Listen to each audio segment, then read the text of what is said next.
the map that I always try to get, and I try to show it in Toronto a lot, is the drainage scheme of Chatham-Kent, because a lot of people don't understand. 60% of the province's drainage scheme lies within 3 counties, Essex, Chatham-Kent, and Lambton. And out of those 3, the majority of the drainage is actually in this community here. So these projects need money for incentives, and I think our message to government should be enforcement of regulations, if there are regulations, is more expensive than incentivizing projects. So let farmers voluntarily do things for the betterment of the environment on their own farms.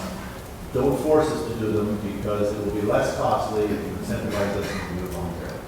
And so what we're looking to Ontario companies to do is to adapt the technologies that they have. They know how to remove the technology. If they can remove the phosphorus, they may not have a way to remove it from a larger flow or a faster velocity.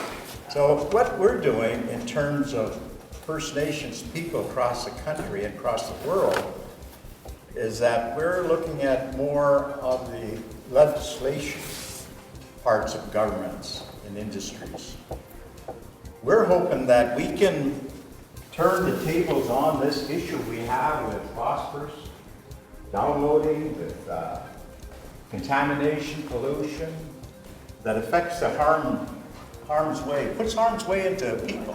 Chatham-Kent's really divided into what I sort of deem as 3 major watersheds, and it's quite interesting when you look at how the drainage, the natural drainage actually happens. But 31,000 of those acres approximately head into Rondo Bay. And the other key is there's just a single access at Erie O, which goes out into Lake Erie. And so what we've embarked on, at least in OMAFRA, and starting on at least, is this thing called a phosphorus assessment tool, or phosphorus loss assessment tool.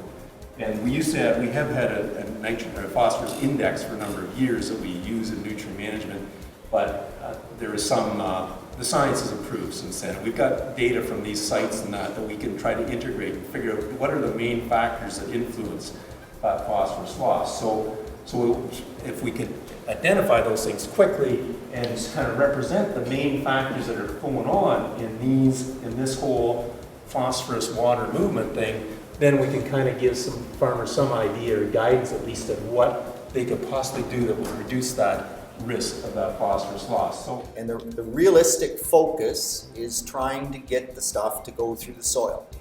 So we talk lots about phosphorus absorbing materials, something that absorbs the phosphorus. Soil does that pretty well most of the time. So if we could get the water to go through the soil, then it gets the tile. Is there phosphorus goes out the tile? Absolutely. But it's part of surface water, and it's actually lower concentration when it gets to the tile. I think it's great that the public seems interested in what we're doing. And I think we as farmers need to emphasize that we have been identified as part of the problem, but we are ready and able to become part of the solution.